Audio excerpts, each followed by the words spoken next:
के भीतर से एक श्राप निकला, बद्दुआ निकली। सीता देख, तूने मुझे पिंजरे में बंद कर लिया, मुझे अपने पति से दूर कर दिया। मैं गर्भवती हूँ, जब मेरे पति की मुझे ज्यादा जरूरत थी तब तूने दूर किया। जा, मैं तुझे श्राप देती हूँ, जैसे तूने मुझे गर्भावस्था में अपने पति से दूर किया, जब तू गर्भवती होगी तो तेरा पति तुझे अपने से दूर कर देगा। ये श्राप उस तोती का था। ये पद्म पुराण की घटना है, लिखी है। तो अब इस घटना को पढ़ने के बाद, समझने के बाद, सीता को उस तोती के श्राप के बाद, अब आप प्रजा को क्या दोषी ठहराएंगे?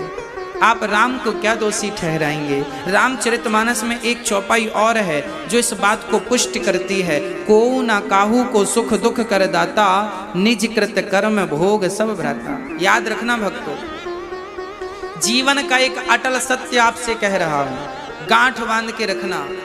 इस संसार में ना कोई किसी को दुख देता है, ना कोई किसी को सुख देता है।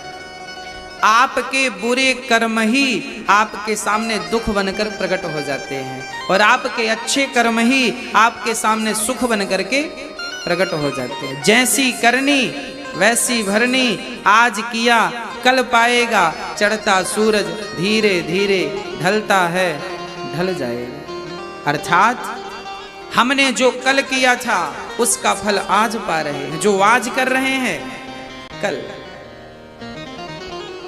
तो सीता माता के दुख का कारण भी उनके अपने ही वो कर्म थे, इसलिए किसी को कोई दोष देने की जरूरत नहीं।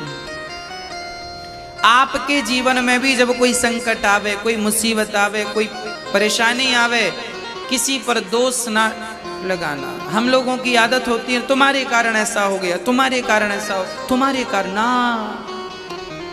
किसी के कारण नहीं, इसका जिम्मेदार भी मैं हूं। इसलिए कहो, हे प्रभु आपको कभी भूलूं नहीं, हे नाथ सदा आपका चिंतन करता रहूं।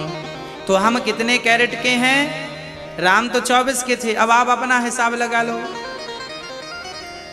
चलिए, अब आप कोई 2 कैरेट का ही रह गया, कोई 10 कैरेट का रह गया, कोई 15 का, शायद मुझे लगता है कोई 24 का हो, और हों तो फिर उन्हें मैं प्रणाम भी करता हूँ। यदि कोई 24 का है तो उन्हें प्रणाम, और नहीं है तो मेरी आपसे ये भी प्रार्थना है, अपनी शुद्धता बढ़ाओ। हाँ, जो आपके भीतर मिलावट हो गई है